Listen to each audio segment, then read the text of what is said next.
first of all, let's make it very clear. This is a partisan group because it is a group of very successful and rich American Pakistanis affiliated with the Pakistan Tehreek-e-Insaf PTI, of which Imran Khan, former Prime Minister, is the leader. So obviously they are advocating the current crackdown on their party, which is happening, which cannot be denied, unfortunately. And it's a terrible thing to happen because we just cannot condone it, or we just cannot, overlook it either. But you're very right that, such issues are generally have more credence when they're raised by rights watch groups like Amnesty, which made a presentation of Human Rights Watch, or the Human Rights Commission of Pakistan, or the various UN bodies. You can hold these meetings around the Congress to inform congressmen and women and their staffers about what is happening in the country. So first of all, we have to condemn very clearly that since May 9th of this year, when the supporters of Imran Khan reacted to his arrest and started attacking state buildings, military installations, and other places, they set fire to a few buildings and also civilian buildings like the Radio Pakistan old historic building in Peshawar. So obviously that kind of violence prompted the state to react. Now, should the state have reacted like this? Yes, most states do react like America, like France, like the UK, whenever public properties or whenever public places are under attack. But what has happened, unfortunately, in Pakistan is that thousands of PTI supporters and workers were picked up, in the dead of night, and many of them are still to be told what charges they face. The trials have not started. It has been more than 2 months. I mean, it's 75 or 80 days. Yeah. Can I just jump in for a quick second here? I should have included this in the intro, that the crackdown has been fairly so arbitrary. There have been so many arbitrary detentions which look like short-term enforced disappearances, but basically arbitrary arrest. And so many of these people, unfortunately, are some of the most poorest of the workers who got brainwashed into taking these going to these extreme measures, and who got brainwashed into rioting, basically, and causing damage to public property and otherwise, or going to we're not even, I mean, I'm not, although trespassing and yes, bringing an entry, but I'm not even talking about the house of the co-commander. But what I want to bring to focus here is that while, yes, please do feel free to advocate for Khadija Shah's and Imran Riaz Khan's, but at the same time, so many of these people are some of the most poorest people who've been thrown under the bus by their own leader, who keeps on asking people to sacrifice to save his political career, which I think is really, as the great Hina Jilani, the chairperson of Human Rights Commission of Pakistan, and one of the foremost human rights experts of the world, has said that such tactics, when you ask your followers to go and, do jail bharo tehreeks, like,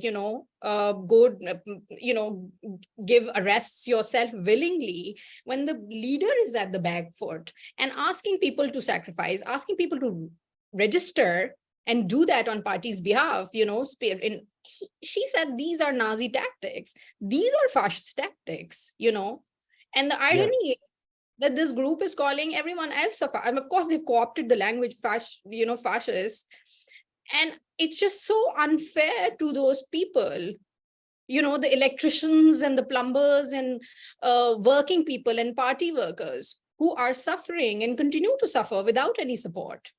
I have more sympathy for that group, and no one's advocating on their behalf. No, but Rabia, I think first we can come to the class divisions. Of course, they matter very much, and who is. But the reality is that Imran Riaz Khan is under detention for it's been 80 days. He's supposed to be disappeared and he should be brought to court. Yeah, he should be exactly. So, I mean, we know that, the agencies have picked him up. I mean, that's what the information is. And similarly, other journalists have been told, have been threatened. Media houses have been asked not to show Imran Khan's name. His mention is blacked out. Now, these are completely arbitrary authoritarian tactics. And last year, Ashad Sharif was killed, mercilessly in Kenya, where he was hiding to protect his life. And now Dr. Mohit Pizada and many others, I mean, they're also abroad, Sabir Shakir and other, TV presenters who were openly pro Imran Khan or advocating for his cause. But the thing is that first of all, we need to make it clear that there is an environment of fear and repression.